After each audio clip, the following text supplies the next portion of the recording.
Raskopf. He is going to be your new MC. Don.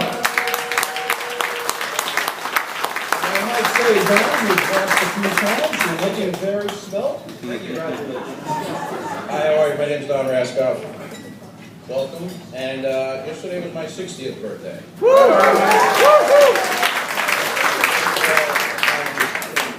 In addition to introducing folks, I'm going to say a few words. So I wear a few different hats.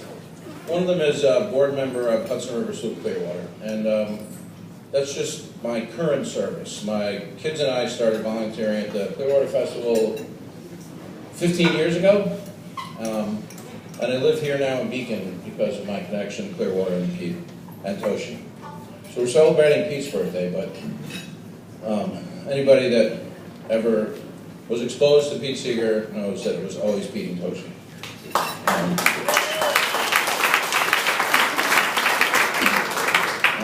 Pete used to say, he had great ideas, but Toshi knew how to put them into practice. And I've heard stories of her getting him to sign a check. She would cover everything except the signature line.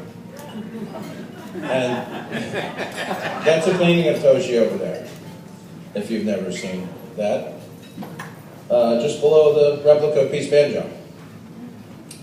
So, I'm going to tell some more stories later, but first I'm going to bring up one of Pete and Toshi's very, very dear friends, and another treasure here in Beacon, Connie Hogarth.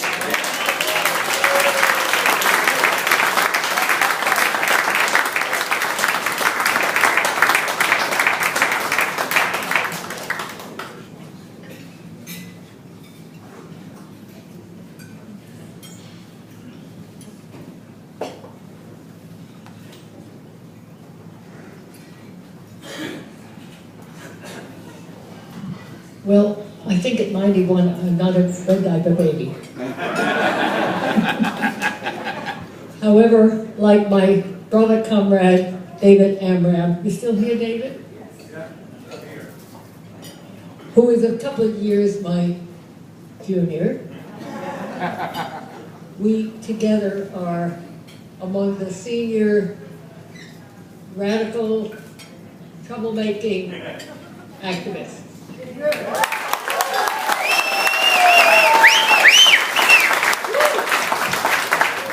And like David, my recollections about Pete, although I really didn't know him well, go back to 1948 and the Henry Wallace campaign that I too was very into, with my first political activism.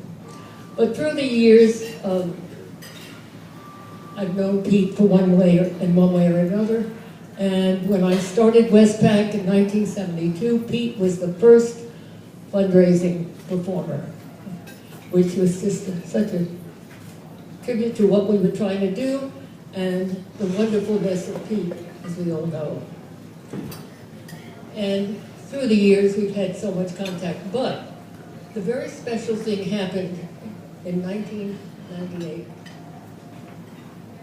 My husband, Pamela, and I were living in Westchester, very much in touch with the Seekers, and thinking about moving up this way. It is Pete and Toshi who are responsible for the 20 years that I've lived here in Beacon, and as long as my husband was alive, he did.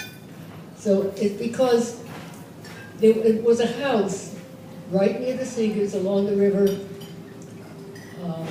built by friends of Pete and Toshi,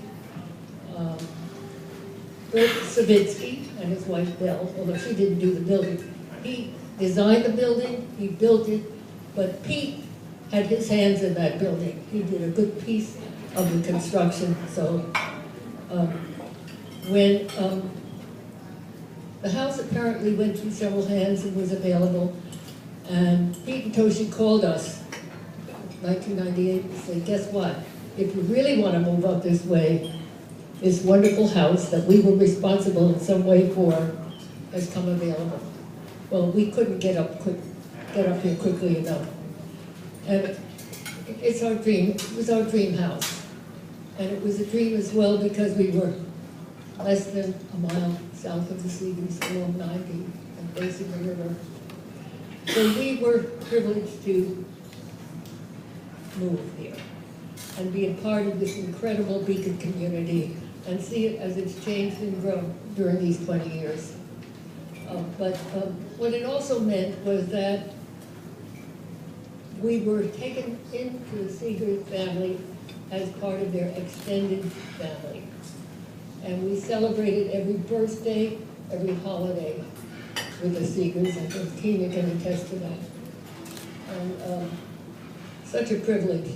And especially every birthday, and if you know Pete, you know there had to be at least 4 or 5 or 6 quarts of ice cream of every flavor, which also happened to be a great pleasure for my husband, who was also.